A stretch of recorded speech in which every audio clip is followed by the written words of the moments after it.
दोस्तों, महाशिवरात्रि का पर्व आने वाला है और इस पर्व से पहले जान लें शिव के जलाभिषेक से जुड़े कुछ रोचक तथ्यों के बारे में। दोस्तों, शिव पुराण में शिवलिंग पर जल चढ़ाने से जुड़ी कुछ बातों के बारे में बताया गया है। चलिए जानते हैं।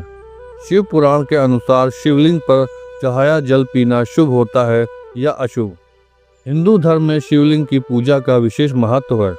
शिवलिंग की विधि पूर्वक पूजा करने से व्यक्ति की हर मनोकामना पूरी होती है। कहा जाता है कि भोलेनाथ की आराधना करने से घर में सुख समृद्धि आती है। शिवलिंग पर जल अर्पित करने से भगवान बहुत जल्दी ही प्रसन्न हो जाते हैं, लेकिन कई लोगों के मन में यह संशय रहता है कि शिवलिंग पर चढ़ा हुआ जल पीना चाहिए या नहीं। चलिए जानते हैं। शिव पुराण के 22वें अध्याय के 18वें श्लोक में बताया गया है कि शिवलिंग पर चढ़ा हुआ जल पीना बहुत ही शुभ होता है। कहा जाता है कि इस पानी को पीने से सभी रोगों से मुक्ति मिलती है, साथ ही नकारात्मक ऊर्जा भी खत्म होती है।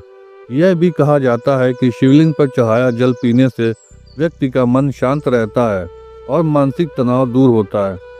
शिवलिंग पर चढ़ाए गए जल को चरणामृत के समान ही पिया जा सकता है। शिवलिंग पर चढ़े हुए जल को थोड़ा थोड़ा करके 3 बार पी सकते हैं।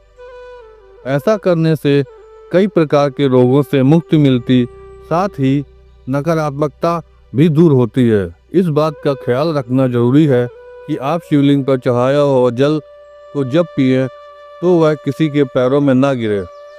इस बात का भी ध्यान रखना जरूरी है कि शिवलिंग पर चढ़ाया जल पीते समय शिवलिंग को स्पर्श न करें, वरना शिवलिंग पर चढ़ाए गए जल को पीने का शुभ फल प्राप्त नहीं होता। दोस्तों, आज का ये विषय यहीं पर समाप्त होता है।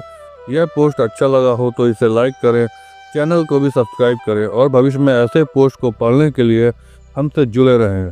ओम नमः शिवाय।